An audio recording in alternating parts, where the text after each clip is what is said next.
یہ جملہ آپ بڑا سنتے ہیں، حج مبرور، حج مبرور۔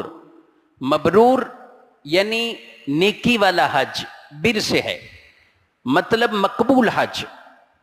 اور یہ مقبول حج کیا ہوتا ہے؟ مقبول حج کی کچھ نشانیاں ہیں۔ ایک تو وہ حج کہ جس میں پیسہ 100% حلال استعمال کیا گیا ہو۔ یہ بات ہمیشہ یاد رکھیں کہ جہاں بھی خرچ کرنے کی بات آتی ہے تو پیسہ حلال، یہ پہلی بیسک شرط ہے۔ تو یہ آداب جو بیان کیے گئے کہ حج مبرور کے لیے علامت نشانی سب سے مقدم رزق آپ کا طیب، اور وہ حلال پیسہ اس میں خرچ ہو۔ دوسری، نیکی کے ساتھ حج کیا ہوا ہو۔ جس حج کے اندر نیکیاں شامل ہو جائیں، بر والے کام شامل ہو جائیں، لن تنالوا البر حتى تنفقوا مما تحبون، جس حج کے اندر اللہ کی راہ میں خرچ کرنا شامل ہو جائے کہ تم ہرگز نیکی کو نہیں پہنچ سکتے جہاں تک کہ اپنی پسندیدہ چیزیں خرچ نہ کرو۔ اس لیے حاجی کے لیے یہ کہا ہے مستحب ہے، اللہ نے طاقت دی ہے تو کچھ پیسے زیادہ لے کر جائیں کہ جہاں مسافر ہوں گے جو اپنے گھروں سے دور ہیں اور کسی کو ضرورت پڑ جائے ان کی مدد کرے، ویسے دے، خرچ کرے، اور نہیں تو کسی کو قرض کی ضرورت پڑے تو قرض دے دے۔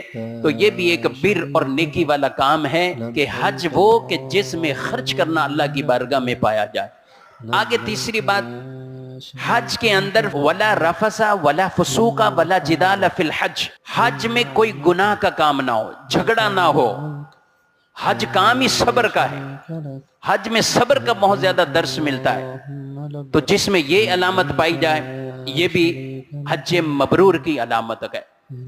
پھر وہ سارے مناسک کو اس انداز سے ادا کرنا جیسے اللہ کے نبی صلی اللہ علیہ وسلم نے اس کی تعلیم دی ہے، یعنی اس میں اپنی من مرضی نہیں، یہاں سے سیکھ کر یہ چیزیں جانی چاہیے۔ آپ حج کے لیے جائیں یا عمرے کے لیے جائیں، لاکھوں لاکھ روپے خرچ آپ کرتے ہیں، لیکن بعض اوقات ایسا ہوتا ہے کہ جو بنیادی چیزیں وہی نہیں پتا، وہی جب غلط کر کے آئیں گے پھر لوگ ایک ہی جملہ بولتے ہیں اللہ معاف فرمائے گا، اللہ معاف فرمائے۔ بھئی بے شک اللہ معاف کرنے والا ہے، فرمانے والا ہے، مگر یہ تو بڑی جرت والی بات ہے آپ کام غلط کریں اور کہیں اللہ معاف فرما دے۔ تو اللہ نے ہی تو حکم دیا، اللہ کے نبی نے حکم دیا صلی اللہ علیہ وسلم۔ تو ایسا تو نہیں ہو سکتا کہ نماز پڑھنے آئے آدمی اور طہارت اس کی پوری نہ ہو اور کہے اللہ معاف کر دے گا، تو بھائی کیا اس کی نماز ہو جائے گی؟ نہیں ہوگی، اس کی نماز درست نہیں ہوگی۔